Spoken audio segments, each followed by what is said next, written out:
Chick, chick, chick, chick, chick, chick, chick, chick, chick. Chick, chick, chick, chick, chick, chick, chick, chick, chick, chick. Chick, chick, chick, chick. Chick, chick, chick, chick, chick, chick. Chick, chick, chick, chick, chick, chick, chick, chick, chick, chick.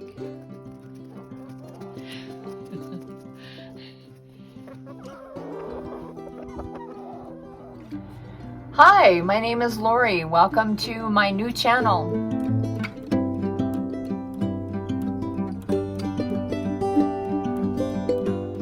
Last November 2023, we decided to move up into the Uinta Basin, just below the Uinta Mountains at 7,000 feet, and move into this beautiful 1940s vintage trailer.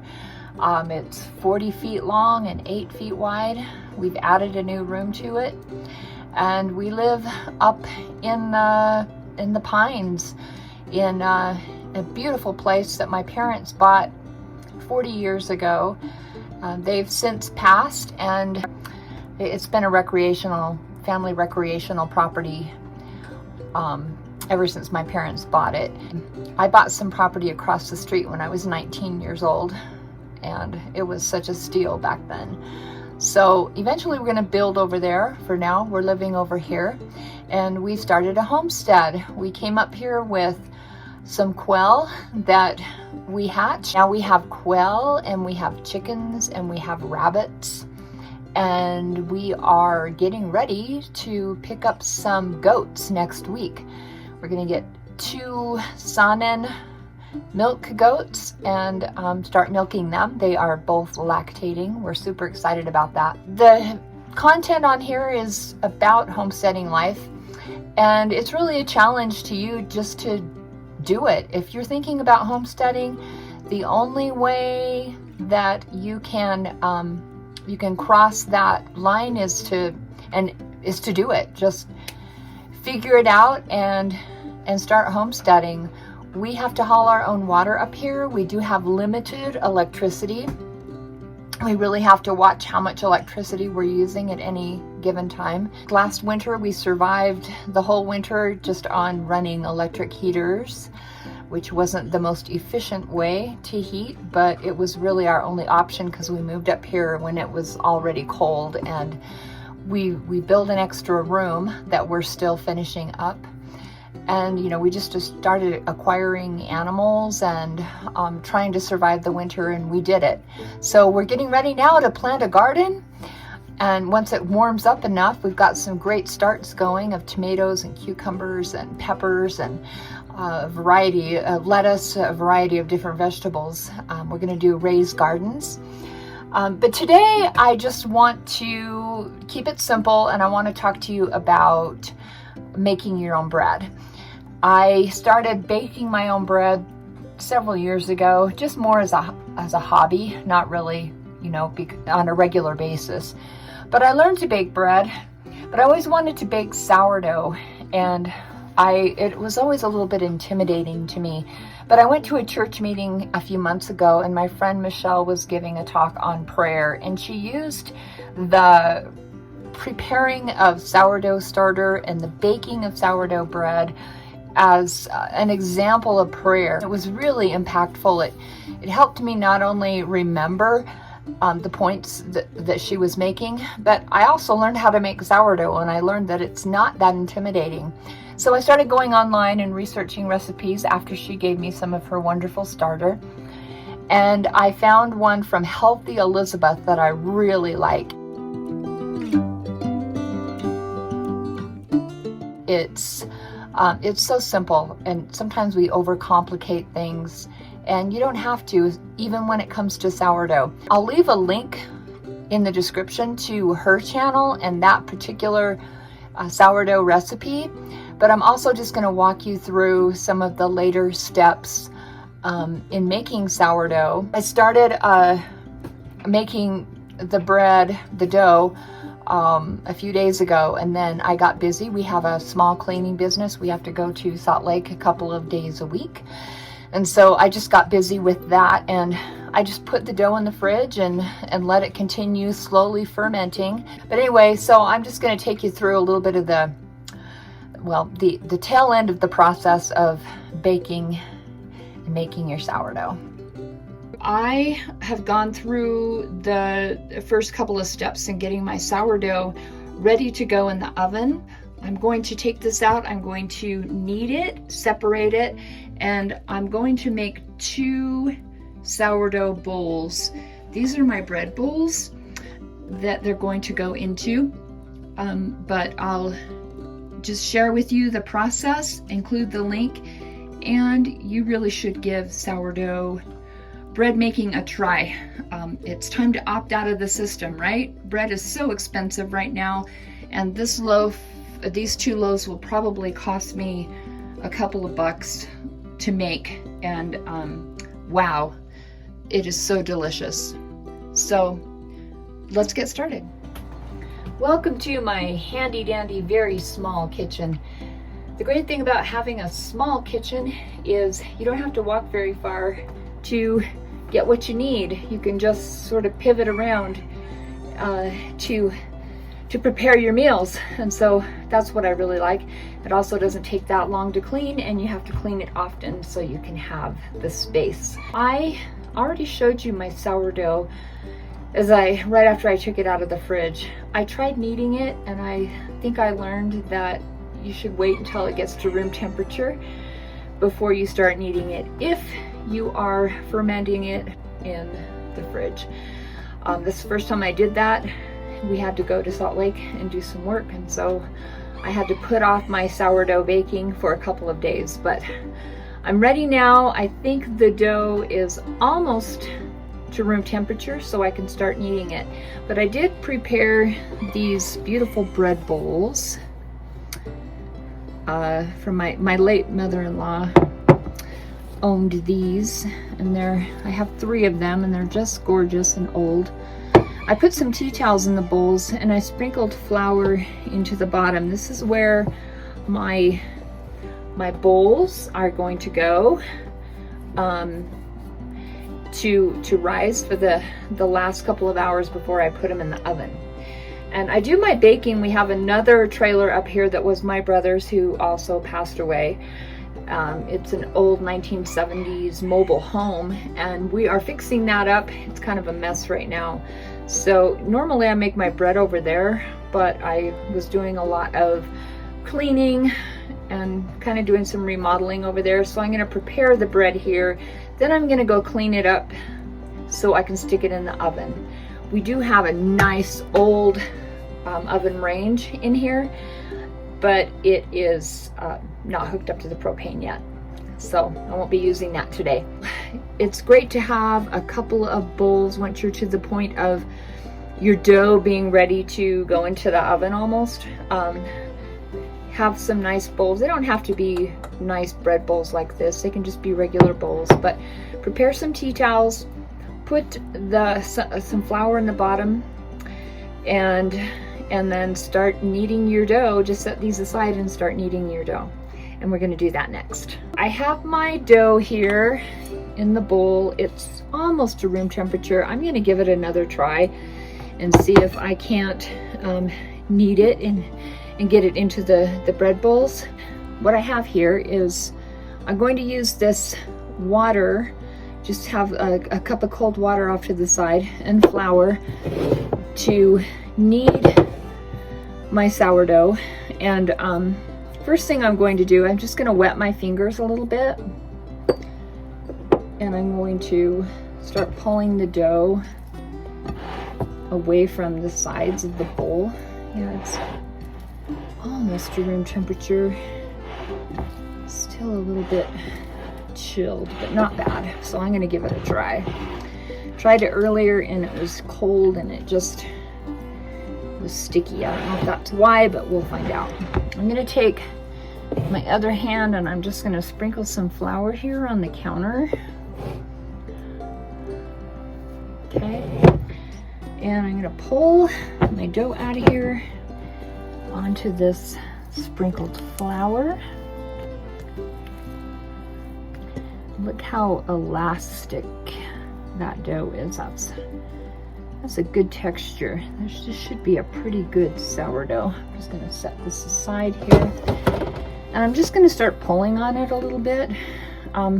This makes 2 bowls. So I'm just pulling on it a little bit and kind of forming it, shaping it into a nice oval shape. So I found this, and I'm going to take it, and let me just show you this if I can.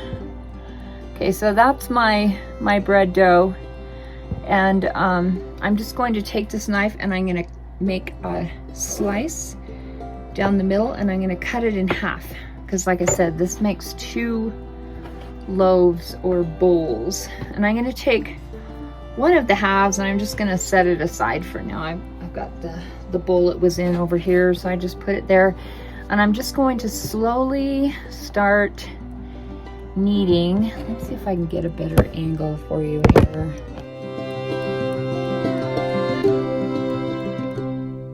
Welcome to the nursery. These are our 6 new copper morans, black copper morans. They're probably 3 weeks old now, and Matt built this brooder for our chicks. So this is where we keep them until they can join the rest of the flock. I just cleaned it out. It was such a dirty mess. While they're still small, we just put paper towels down to catch their poop. And then as they get older, we'll put straw down. But they should be ready to join the flock in a couple more weeks. And they won't be laying for about 6 months, but they're all hens. And I've used an old ashtray here to put their food in. And we've got these water bottles for their water. Then I want to introduce you to our quail too here in the nursery. And this cage I haven't cleaned yet.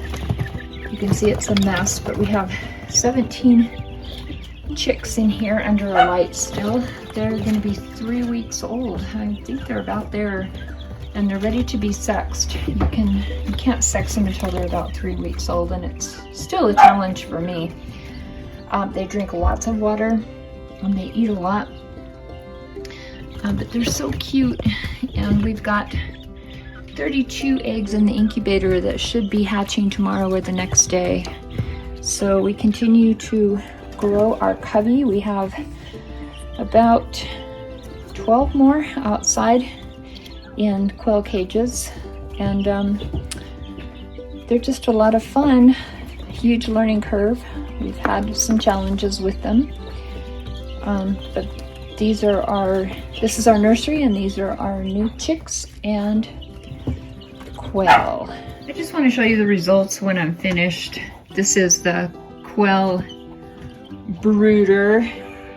I usually put shop towels down. You can also use puppy pads when they're small like this, but we're out of both, so I'm just using regular Scott towels. And I just want to show you the construction of this. So Matt built this, it's like a crib, to eventually add like a door on top.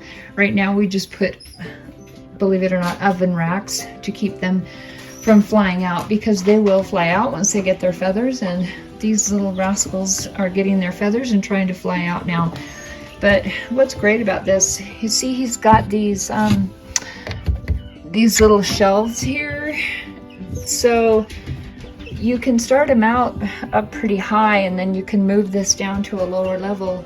Also, what makes it easy to clean is that this is just foam board for insulation under here, and we put it on the shiny side, and the poop just cleans up really easily. I just get the shop vac out and just vacuum it all up. I'm using a bowl for their water, and I put a rock in it because they're pretty small and I didn't want them to drown, but they really enjoy that. And then these feeders you can get at Tractor Supply or Cal Ranch or IFA for pretty cheap. for their food. And you can also get water feeders, but they just get so dirty, so I don't like to use them. And I just put a little, actually I put the rock right here next to their water because they're kind of short still, so it makes it easier for them to be able to get to their water. And they love water. They're like fish. They just drink like fish. So I'll show them to you next. Before I go any further, I have to introduce you to Lokai with the racing stripe. She's my little Jack Russell Terrier companion. She's been with me for 9 years, and because of her markings, she gets a lot of attention in public. People just love her, and she loves quail and chickens and anything she can chase and dream about killing. But she won't hurt them. She's been trained very well that way, so she won't hurt them, but she sure loves to watch them and try and intimidate them. I put the quail in here while I was cleaning their brooder. As I said, there's 17 of them, and you can see they're just now getting their feathers. And I still have a challenge sexing them, but apparently the females will have, see how they have the markings on the breast like that, and the males it'll be more of a solid color. I'm actually selling eggs and quail now, and I have a friend who wants to buy some quail from me, and she wants all female because she just wants their eggs. So I'm gonna have to sex these. I'm gonna wait another week or so when they have more of their feathers, and well, I can try to tell for sure whether or not they're male or female. But these are the quail, 3 weeks old. They're fully mature at 6 to 8 weeks old. They start laying eggs and they can breed. That's the great thing about quail. Their meat is really good. Their eggs are delicious. And once you kind of learn about quail and how to raise them, they're pretty easy, pretty low maintenance. Okay, I had to take a little bit of a diversion there. My dough it was just too wet. So I decided to let it warm up to room temperature a little bit more, and I went and took care of the quail, and now I'm back to dough making. I also had to add a lot more flour. This one I haven't added flour to yet. It's still pretty wet. This one I had to add a lot of flour to. I think it's because I let it sit in the fridge for a couple of days instead of making it right away, because I've never had that happen. But anyway, I'm gonna make an attempt to shape a bowl for you and get it into the bread bowl, and we'll go from there. Okay, here we are. So like I said, I added a lot more flour. See how much easier that is to work with, and I'm not having to wipe my fingers off because they're so full of dough. What I want to do now, I'm just going to add a little bit more flour to the countertop here. And again, I'm still learning. So, you know, if I can do this, you can do this. But I'm just, see how I'm pulling and then tucking under, and still learning to do this, but I'm trying to shape my bowl so it's nice and round. Working all the bubbles out of it. But it's just pretty much stretch and tuck under, stretch and tuck under. Yeah, still kind of sticky. And normally this would be a lot more firm, but it's not. But I have to go with it because I need to move on. So I'm going to go ahead and put this in my bread bowl and let it rise for 2 hours. So it's in the bread bowl like this. I wrap the tea towel around it, and I'll check it in about 2 hours and see how it's doing. And I'm going to grab my other one now and do the same thing. Welcome to my other kitchen. This is my late brother Curtis's 1970s mobile home that he was fixing up. We have about, let's see, 1, 2, 3, 4, 5 trailers on 2 lots. We each had our own trailer, and I've lost 2 brothers. And so both of their trailers are empty now. And so we use them, and you know, my brother's kids come up occasionally, and they're considered their trailers, but we help each other out. And my one of my nephews has allowed me to use this for the kitchen and for the bathroom and things. I'm wearing my coat because there's no source of heat in here right now, and it's kind of a chilly day. So I have the oven going to stay warm, and I'm going to clean this kitchen up. I'm doing a little bit of remodeling and cleaning. I want to get this space certified as a cottage kitchen so I can roast coffee and make jams and jellies and different recipes and sell them at farmers markets. So I've been working on this for a while. This is also where I'm going to bake the sourdough. So it's a mess in here. If you can imagine, it hasn't really been occupied since 2012, and so there's been a lot of cleanup, and just have to take care of it. But this is a great place just for homesteading, and have these old trailers that we can fix up and use, and it's an adventure. So I'm going to get to cleaning here, get ready for the sourdough to come over here and go in the oven in a couple of hours.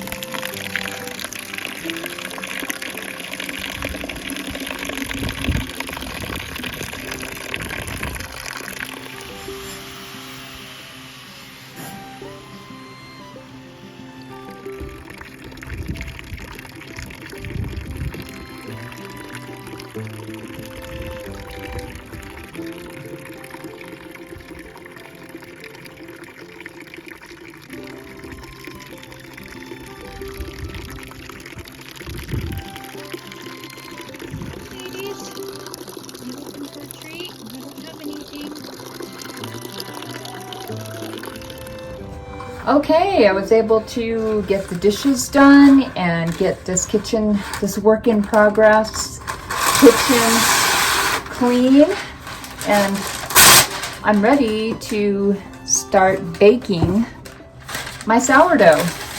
Let me show you. The dough looks beautiful right now. See how it rises in the bowls with the tea towel. I had it in a pretty warm room too. Look at this one. It's like peeking over the sides. So beautiful. So I was off to a rough start, but I don't know. Something still could happen, but so far so good. Got through the sticky dough issue, and I bought this pan. This is actually a braising Dutch oven braiser that I got at Walmart for I think I paid $45 for it. But I bought it, it's a Dutch oven for my sourdough. It's really heavy, nice, and it makes a great sourdough Dutch oven.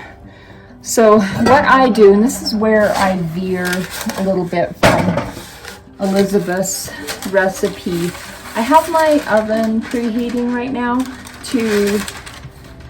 I have it on 375. I think this oven runs a little hot. Some say it should be about 400.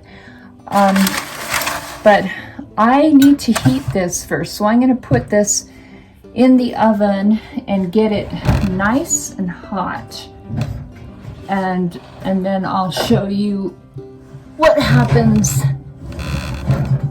next. So while my Dutch oven is heating up, I tore off a piece of parchment paper, and I'm going to cook the sourdough on this parchment paper inside that Dutch oven. But let's deal with this one first. So we need to score it, and scoring is really important because it allows the sourdough to release that last bit of energy as it's cooking, and so you don't get bubbles in your bread. And I'm no artist, so usually what I do is I just take a very sharp knife, and I start at one end, and I just slice as deeply as I can through the bread to score it. Nothing pretty or fancy here. And I cook them one at a time. So once the pan is hot enough, then I'll just open the lid and pop this inside and put the lid on and start the timer, and we'll go from there. The oven has been heating for about 20 minutes, I guess, and the pan has been heating as well. So all I'm going to do is pick this up and take the lid off the pan and toss it in there and put the lid back on. Okay, here we go. Make sure that you have hot pads because that lid's going to be hot. I've been tempted a couple of times just to pick it up with my bare hands. But remember, it's just in the nick of time that it was in the oven. So I'm picking this up, just dropping it down into the Dutch oven, and covering it up. Okay, so the oven's been heating to 375. That's where I'm going to keep it. I'm going to put the timer on for 20 minutes. And then once the 20 minutes are up, I'm going to take the lid off. I'm going to turn the temperature down to 350, and I'm going to bake it for another 20 minutes. Okay, it has been 20 minutes, and I'm ready to open the oven and check to see how the sourdough is doing. I'm going to remove this lid and let it continue to cook. Oh, that looks good. I'm surprised at how well that looks. So, okay, I just took the lid off, and I'm going to close the oven up and reset the timer for 20 minutes. Yeah, Matt just came in when I was scoring that, but it is scored now. So I'll show this to you. And I'll just cover it up and wait for this other bowl to get done. And we'll go from there. Wow, this looks great. I'm really happy with this. I preheated the oven to 375 and actually baked the bread for 20 minutes with the lid on at 375, and then I took the lid off and lowered the temperature to 350, but I found that it was still not as brown as I wanted it to be. So this time I'm starting at 400 with this next loaf that I'm about to put in the oven, and I'll bake it at 400 for 20 minutes, and then when I remove the lid I'll put it down to 375 and see if that makes a difference. Okay, that one is cooling and this one is going into the oven.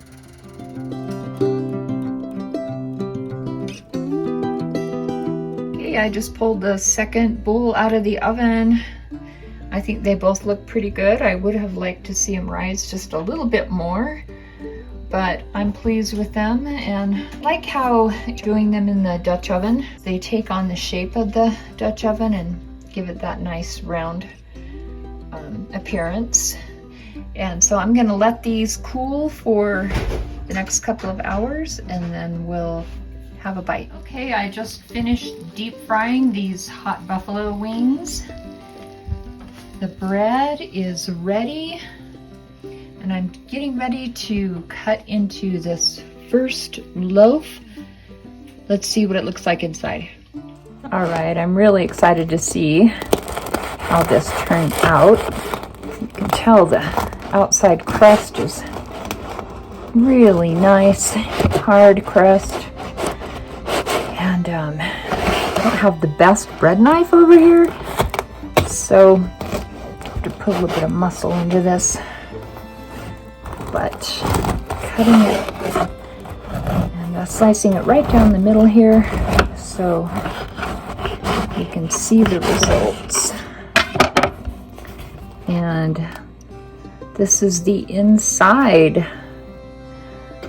Wow, looks really nice, really dense, really moist, feels really moist. Bouncy crust. I'm just gonna slice off an end right here, and better turn my knife the right way. Just try it out. Take a taste.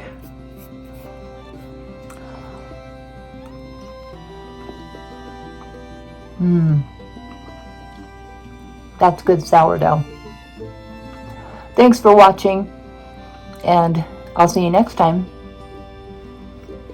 Here comes the real taste test. All right. What do you think, honey?